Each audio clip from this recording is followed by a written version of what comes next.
ঠিক আছে। আপনারা তো মানসিকভাবে ভেঙে পড়েনি তো? মনে মনে রাগ করতেছেন? করেন কিছু খাবার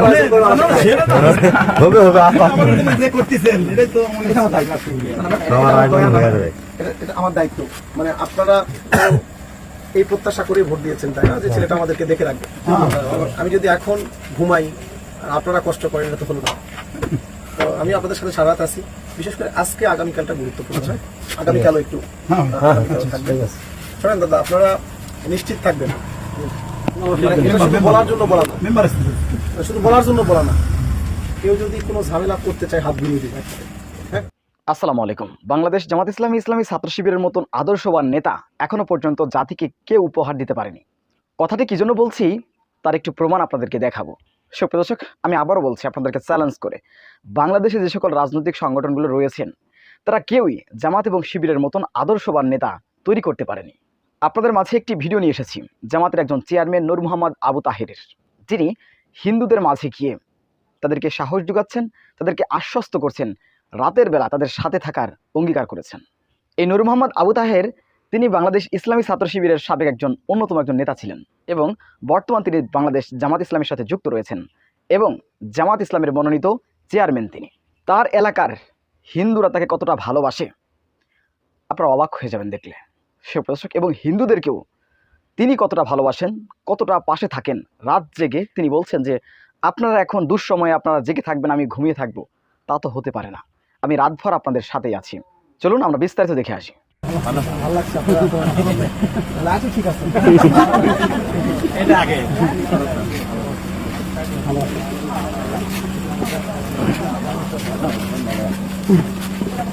আপনারা থেকে আসেন, এটা তো সবাই দিচ্ছে না। হ্যাঁ, কেউ দিচ্ছে না এরকম কেউ আছে না? না, ভালো আছে। তো কি অবস্থা আপনাদের বলেন তো? নরমালি কোনো কি ঝামেলা মনে করছেন?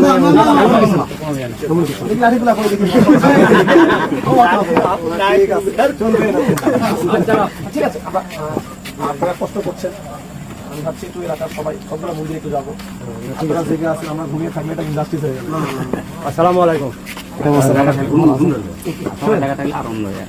আল্লাহ মেহেরবানি তো আমাদের এলাকা থেকে কখনোই কোনো কিছু না হয় না। তারপরে দেশের পরিবর্তিত পরিস্থিতি হয়নি এখনো। না না না, আমাদের কোনো আমাদের এলাকা ঐতিহ্যবাহী, কখনোই কোনোদিনই কিছু হয়নি, তাই না? কখন থাকবে তো এরপরেও আপনাদেরকে আমরা বলি যে কিছু কেউ যদি এই ধরনের দুঃসাহস করে তাহলে আমাদের চ্যালেঞ্জ মোকাবিলা করতে হবে।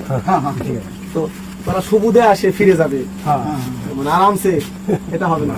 তারা যদি একটা মন্দিরে হামলা করে তাদের বুকের উপরে হামলা খাওয়ার সাহস নিয়েই আসতে হবে। তারা হাত তুললে হাতটা ভেঙে যাওয়ার সমূহ সম্ভাবনা বেশি আছে।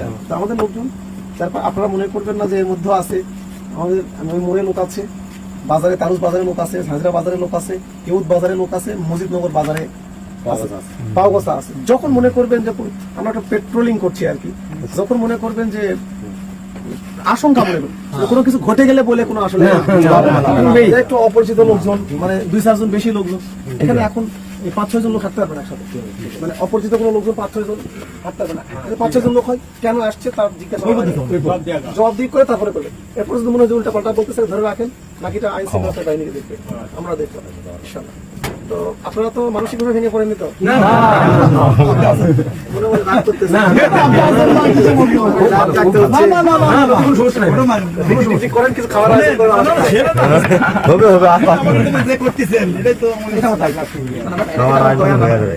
এটা আমার দায়িত্ব।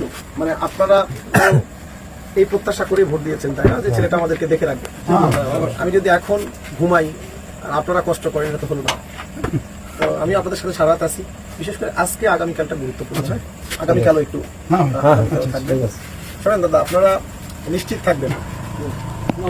শুধু বলার জন্য বলা না, শুধু বলার জন্য বলা না, কেউ যদি কোনো ঝামেলা করতে চায় হাত ঘুরিয়ে দিবে। হ্যাঁ, আমি চোখ উপরে ফেলবো। আপনারা একটু কষ্ট হচ্ছে, কষ্টটা করে আমরা কোন কষ্ট মনে করতেছি না। দেখলাম যে একদম মেম্বারশিপ খোঁজ খবর রাখা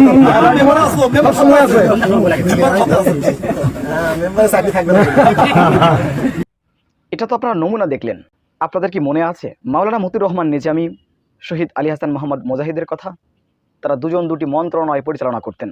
বাংলাদেশের ইতিহাসে সেই দুটি মন্ত্রণালয় দুর্নীতিমুক্তভাবে পরিচালনা করেছেন তারা। মাওলানা মতিউর রহমান নিজামী তিনি যে বাজেট পেতেন সেগুলো খরচ করার পর যেগুলো অবশিষ্ট থাকতো তিনি সেগুলো আবার সরকারি কোষাগারে জমা দিতেন। আজ পর্যন্ত কেউ এমন ইতিহাস গড়তে পারেনি। জামাতের নেতারা যে ইতিহাস গড়েছেন তা কেউ করতে পারেনি। আপনি কি শুনেছেন কোনো এমপি, কোনো মন্ত্রী তার বাজেটের টাকা শেষে সেগুলো আবার সরকারি কোষাগারে জমা দেন? এটা শুধু জামাত এবং শিবিরের নেতারাই করতে পারে। সুপ্রিয় দর্শক, জামাত এবং শিবিরের নেতাকর্মীদের আপনারা কীভাবে দেখেন অবশ্যই আপনাদের মূল্যবান মন্তব্য কমেন্ট বক্সে জানাবেন। সবসময় সত্য নির্ভর তথ্য পেতে স্বাধীন বাংলা ইউটিউব চ্যানেলটি সাবস্ক্রাইব করে আমাদের সাথে থাকুন। আসসালামু আলাইকুম রহমতুল্লাহি ওয়া বারাকাতুহু।